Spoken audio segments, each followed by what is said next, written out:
What's up, guys? We have a game with the white pieces. We're gonna against Ant333, rated 1150. We're gonna go 1e4, and he's gonna hit us with e6, the French vibes. Let's see what he does. Okay, I was mistaken. f6. This threatens nothing. Drawback is it weakens your king on move 2 for no reason whatsoever. It's crazy, so I'm just gonna develop a minor piece towards the center. He develops the knight. Very passive, blocks his bishop, so these are slow moves. So I want to get my pieces into the game quickly. I'm just going to continue developing. He's moving more pawns, blocking his own pieces, but it's not so easy to crack through these pawn structures because you need pawns to break through, right? Because you can't just throw pieces at them because you're going to lose all your pieces. I think his king is so weak and he's so underdeveloped that I think I might be able to go d5 this early in the game without developing and castling further. Okay, so he instantly calculated all of everything and decided that b5 was his most reasonable response, attacking my bishop. Not a bad idea though, not a bad idea. If we push our pawn, he gets a piece, we get a piece, he gets a pawn, not what we want. If we just move our bishop, well, we can move it back to d3. Which diagonal? That's interesting. You know, let's keep it on the b3 diagonal. Leave some space open for our queen in case we need it. And now we might push. His knight can't go here or here. Although we... Okay, he takes. We're going to take and open up the center. Our king is here, but it's fine because he has literally nothing out. We have two minors, and these guys are already out as far as I'm concerned. Okay. So, you see, he's still 3 moves minimum from castling this way. This pawn is hanging. We probably have tactics and stuff. We might... There's probably so many good moves here. Check, and then... I mean, there's no point in that, because this pawn's already hanging. But if the knight was pinned, that would be interesting. Anyway, should I take that pawn, or should I develop? I think I'm going to develop, because he can't protect this pawn with another pawn, so it'll always be hanging. I want to get a rook on e1. So let's bring out another knight.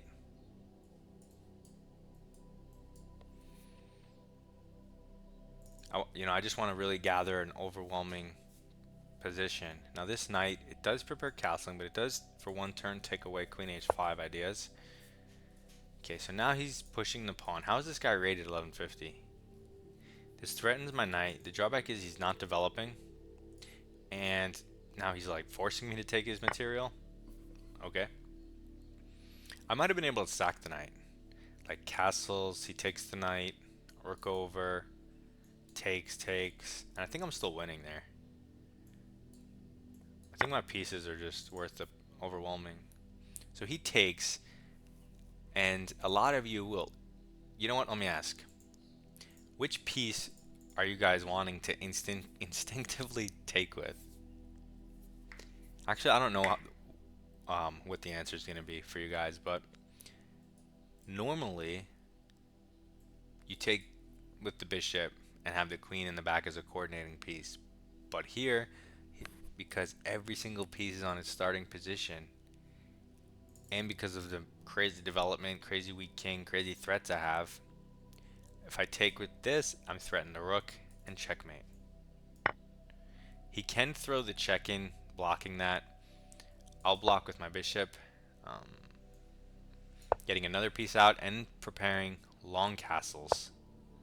He now blocks the other threat, so he blocks both of my things, but he's still completely overwhelmed.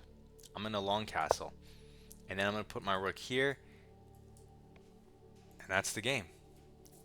Material's even, but my lead in development, you don't need to see anything. I don't need to see, I'm gonna be able to sack this or win this.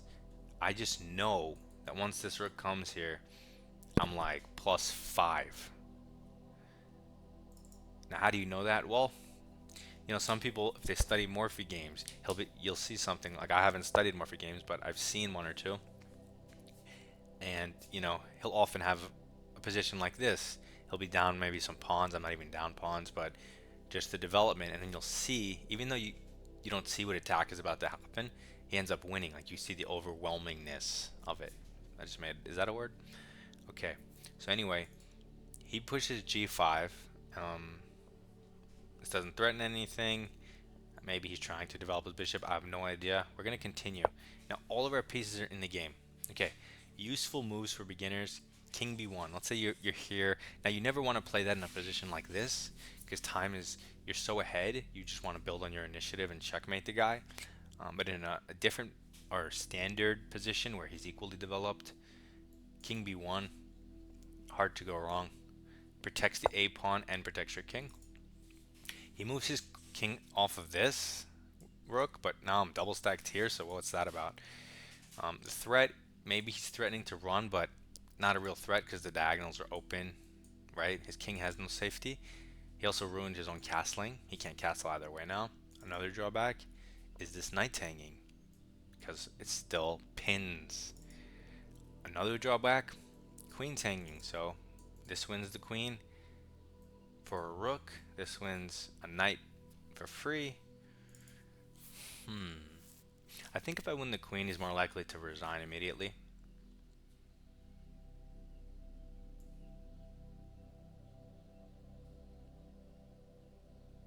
Yeah, and I could win the knight right after that too. So check. It's funny because he either has to go back or he has to take the bishop, in which case we take the queen, he takes, we take. So we get both of them instead of just the queen. Yeah, this guy played it absolutely terribly. Okay, so he goes back, but now we can take the queen with check. Oh, wow. Okay, so I'm sharing this position. All of you want to take the queen. But what if I told you you have an even better move? What is that move, guys? Better than taking the queen. It's a really cool move. Checkmate in 1. I wonder how many of you checkmate in 1 will still cannot find it. And it only works because of all the pins. The queen can't take because it's pinned. And the king can't take because it's protected.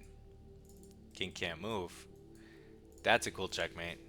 And so you can't beat those bad moves like f6 immediate, like in 4 moves, but you can in 16 or 20 moves if you just build up your position, like I did. So I go e4, he goes e5. I'm going to bring my bishop out. Bishop's opening, bishop c4. Let's try to checkmate the guy. What is this? f5. No idea what this is. Some type of gambit. It severely weakens his light squares. So I'm just going to take. This reminds me of a King's Gambit, only black's playing King's Gambit instead of white. Now if I throw in this check and he blocks,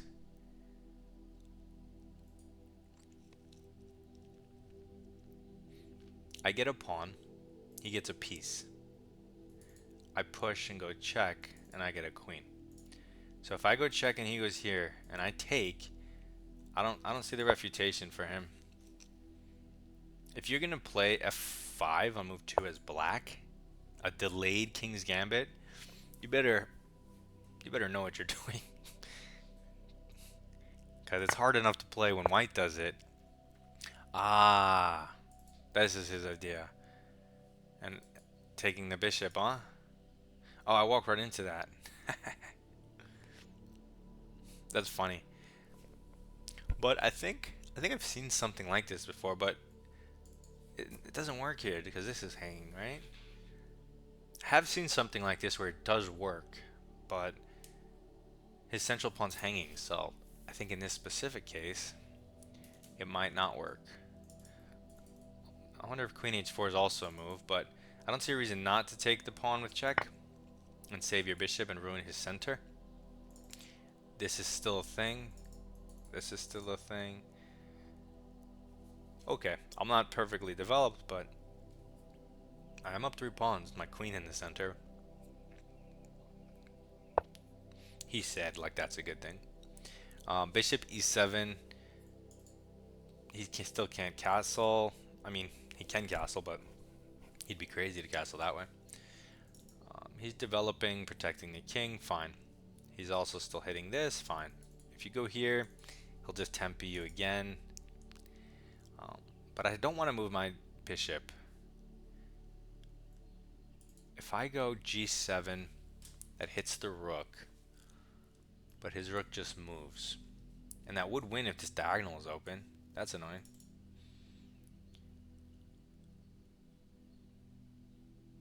So I guess I could just develop more pieces once I move my bishop. I should probably move my bishop since that doesn't work. Maybe here now to threaten stuff. He's going to get a lot of tempi though on my queen.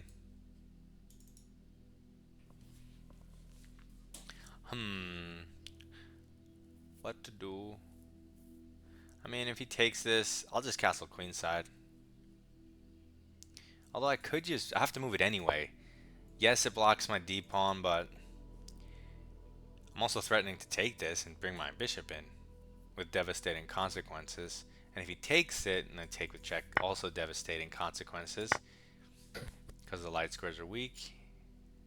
His king has 0 pawns in front of it, so I should be able to drum something up if I don't lose my queen first. And you may say, well, aren't your pieces in the back rank? Well, all but 2. I would say the same for him. And whose king is safer? That's the most important thing is chess. Whose king is safer? How safe are the kings?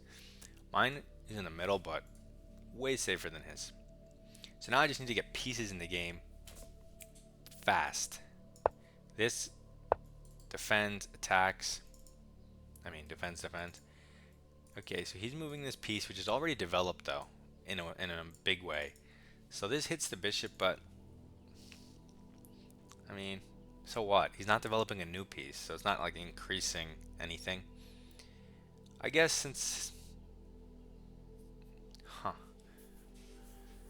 His king is weak. I could trade it, though, since I'm up 3 pawns. That is a lot. Okay, we'll just go here. We'll offer a trade. Now, in classical chess, maybe you bring it back and take your time, but whatever. I'm up 3 pawns. I don't really care.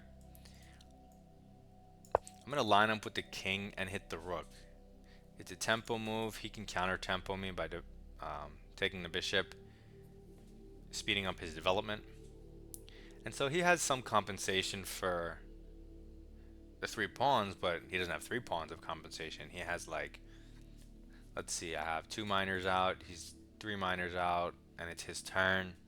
He is maybe like 1 pawn of compensation. So he moves his rook again, attacking my piece, but now I can move it with, not there, I can move it with tempo, but he'll just repeat. I'm just going to take his last defender of the light squares. And now my queen is just staring at his face. So now what did I do? I started a sequence of moves that starts with the trade. And if you just look at the surface, you're like, oh, it's a trade. But what's the idea of the move? The observation of the move. It doesn't just take the piece. It also, let's say, undefends this diagonal, right? Not relevant in this turn, but it also unblocks the queen's vision of the king. That is relevant in this turn, because when he takes back, I might have something like g4 hitting the rook. Rook moves, g5. That looks interesting.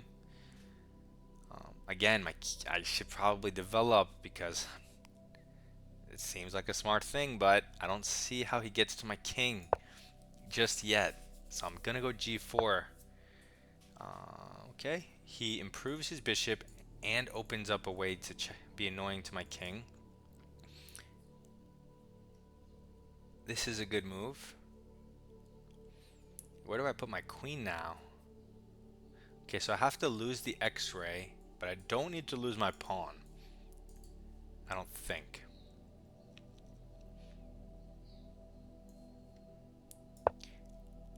And if he gives me a check, I guess I'll just move my... I have no choice, I have to move my king. I guess I move it this way, right? Yeah, I guess I'll move it to D and then go C, and I could hide my king in there. Maybe? Dubious. Ideally, I won't have to move my king at all. I just get to bring my pieces out because his king is so weak. Okay, so he moves his rook with a tempo, hitting my knight. That's fair. I'm going to move my knight with a counter tempo, threatening a royal fork and a trade, both of which are good for me. He can move his queen out of the way with check, let's say. I'm still going to move my king over. I'm not going to block with a piece because I want my pieces as active as possible. I don't care about my castling rights. I just care about developing as soon as possible right now. Because I messed up with the G4. I'm not considering my opponent's moves. I'm being very simplistic. So bishop d6 kind of thwarted my plans, but that's still perfectly fine. But in light of that, you should definitely put your pawn back here and just castle and develop. Or not castle here, just develop and try to go queenside maybe. Either way, his king is terminally weak. Okay, so he takes this pawn, which was a drawback of my move, blocks the vision. The downside is I was threatening a royal fork, so he clearly only looked at this and did not look at this. And even though my king's in the center, he can't do anything because it's a check. And I'm stressing, although I haven't moved a lot of my back rank, it's only because his king from the beginning was extremely weak. He lost all 3 pawns cover in front of it, and that's that. So I'm breaking the rules because I have a very good reason, because checkmate ends the game. So we win that game, get him to resign, and we keep climbing to 1200. You guys send me your rapid games and I'll review them. Goodbye.